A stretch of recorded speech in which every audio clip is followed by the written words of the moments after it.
A lot of people will encounter a hard game and quickly reference the generation's meme for it. Is this the Dark Souls of blank? For the most part, this is true. Many of the more difficult games these days are designed around boss fights, where they serve as walls to be challenged and taken down. And that's sort of why you get that constant mention of Dark Souls, as it is the title that comes up with hard boss fights.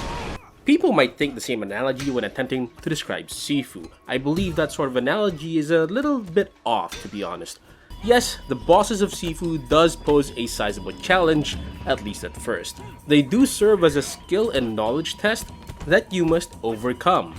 But so is the rest of the level that they reside in. And while it's not quite that elaborate, Sifu demands consistency through your entire playthrough. And due to this, the tension of your game carries through the entire time you're playing. So thank goodness it's a relatively quick game. Normally, you'd see a game like this from the East, but the developer behind this, Slow Clap, is actually based in France. This was crafted as an homage to their love for the kung fu movie genre, and that admiration throws throughout the game. The play and the plot are rather simple, and the creators of this game knew that. They were wise to keep Sifu intense and focused by keeping their affair short and sweet. And for that, I think it's a game that many people should try, particularly if they like kung fu movies, action games, or both. So let's not dilly-dally any further, we're already late for today's drills. The game opens up with a rather dark tutorial. You play as a man invading another dojo to claim some mysterious items of power. The master refuses, which leads to a dark fate for not only the master, but also the character you'll be playing as next. As a survivor of that horrible stormy night, you begin a journey to meet the same attackers of that time 8 years later. Will you succeed in your quest for vengeance, or is another fate lying in wait? Let's go ahead and see.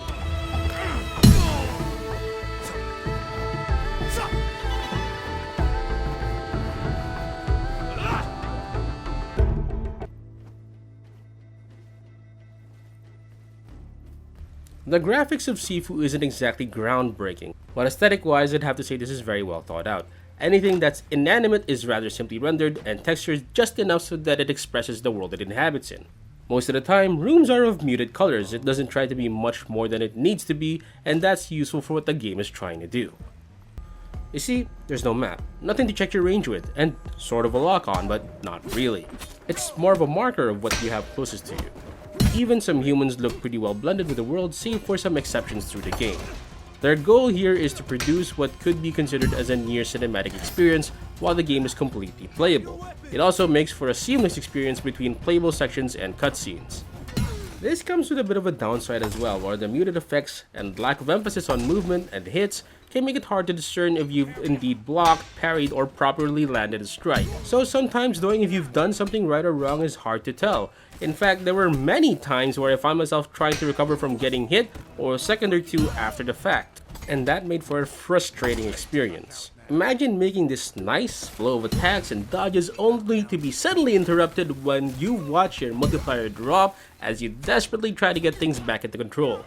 You can combine this with the occasional camera control, where it becomes difficult to track several opponents once they surround you. It can get extra annoying when the camera angle restricts how you can move, especially when you don't know that you're stuck in a corner. As for the audio experience of Sifu, I would have to say it is generally unremarkable. Sound effects are pretty muted and generic. There's an occasional sound prompt that tells you that you've landed a critical hit, which is pretty cool, but in general I can't think of much on what to say about it. I suppose it's passable. The same can be said about the voice acting, given the B-movie style this entire thing is going for. Shame I'll have to throw you back through it. Some dialogue does do well, as it feels like they're batting for a higher performance than the script demands. The characters do feel convincing enough for the role they were given, except for the main antagonist, who gives off a more nuanced character from how he delivers his lines. You know why I'm here, don't you? Just step aside. By returning here tonight, you've given me a second chance. The music is something I'd have to dismiss as something I could easily forget. Perhaps because I never noticed that it was there in the first place. The only one I can roughly recall is from the nightclub in Dojo.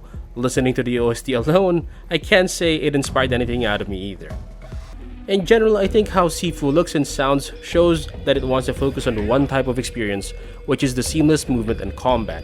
I'd have to say that they do succeed in producing that, but I really wish that they put a bit more effort in at least the music, as that would have completed the atmosphere quite nicely.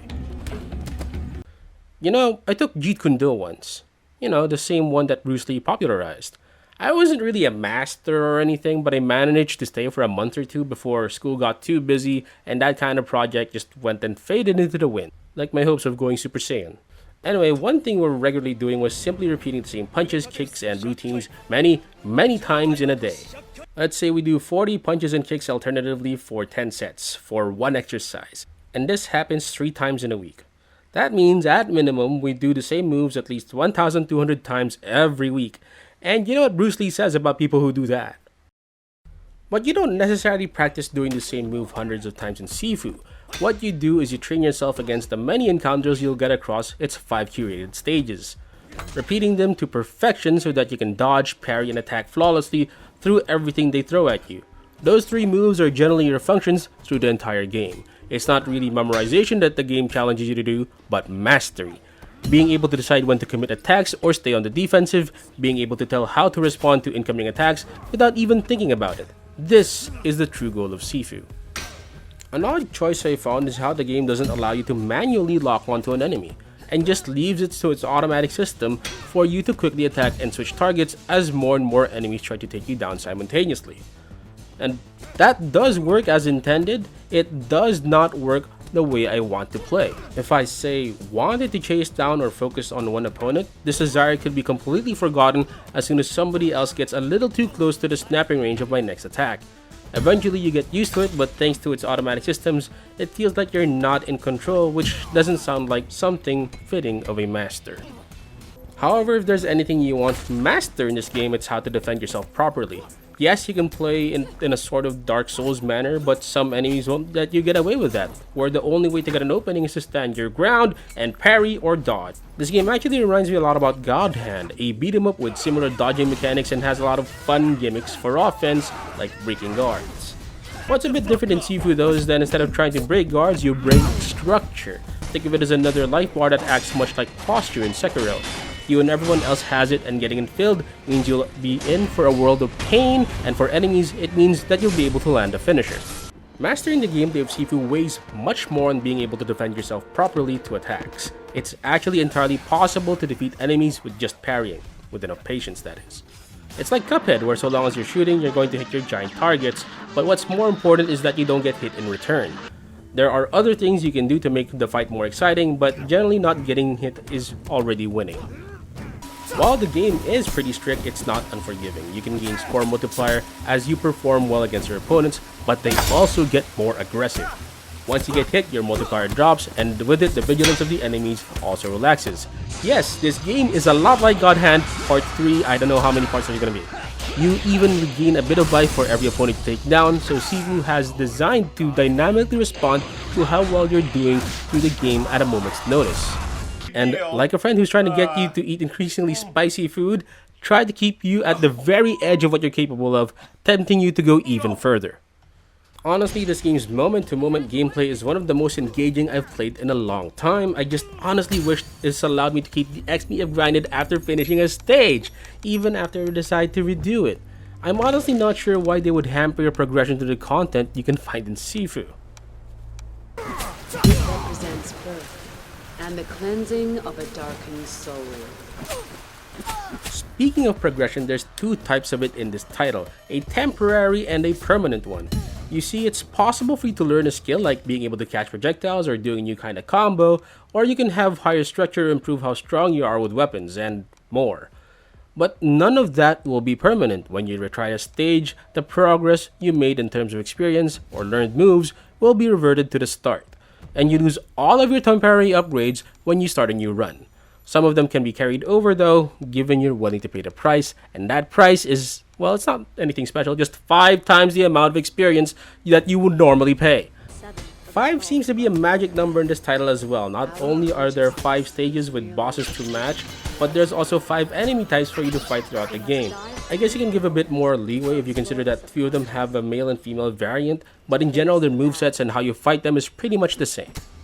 This detail stuck out to me as I was playing through the third stage. As more and more enemies bear themselves upon me, I noticed that they would be not as varied, very predictable actually.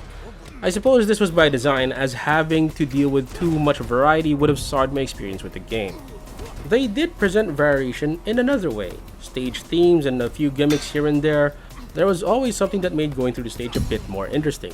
The art museum in particular was quite the trip, giving huge set pieces to stare at and change in aesthetic every few minutes keeps me wondering what I'll be facing next. But if you look beyond that, you'll see that a lot of the game is just changes of the arena you'll be fighting in. It's another flavor of small restricted room or hallway or a wider room with walls for terrain. The ways you can tackle the problems set in front of you doesn't really change, as it's always the same thing, figuring out how to take everything down with your bare hands. It would have been nice if there were things that could change your approach to enemies, like more swinging pendulums or fighting on a suspended bridge or dealing with more ranged attackers. Though, one cool thing about all these stages is how they function in an interconnected way. If you explore around enough, you'll eventually find key items that either help you uncover more of the game's story or give you shortcuts through other stages. Opening these shortcuts give you a way to get to the boss faster, but you miss out on opportunities to farm experience and upgrades. But it does help guarantee that you won't be losing any years before getting to the boss. This makes it doable as a speedrun if you're aware and capable of what you must do to get through the entirety of Sifu. Do it quickly enough and you'll probably finish the game within an hour. However, my first playthrough took the better part of around 8 to 10 hours. It's a lot like Jump King, where a complete beginner may take a week or so just to finish the vanilla map, but well-practiced players can clear it in less than 10 minutes. If you're the type that doesn't want to commit so much time learning the intricacies of the hand-to-hand combat things that go around here, considering how many hands you have to deal with most of the time, which is a lot, then there is the option of taking it to a lower difficulty. On the easier setting, not only are opponents a little less aggressive and throw less variation in their moves, but you also have a much larger life bar, and defeating certain enemies brings it back up to the brim. And no, playing on easier difficulties doesn't block you from attaining achievements, so slog away if you just want to complete the game. Also, this might be a game you want to revisit come August, considering they're adding a few modifiers to it, like unbreakable weapons, low gravity, more enemies, faster attacks, and even bullet time. I mean, that sounds like a pretty different game already.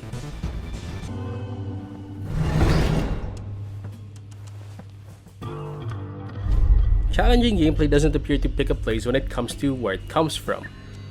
Slow Clap has given us this through Sifu. I also found it a bit amusing that the Western themed game from the East will be somewhat comparable to an Eastern themed game from the West. That's kinda funny. It's clear that the developers behind Sifu have shown their love for kung fu movies, as Miyazaki has shown his fascination for swords and magic.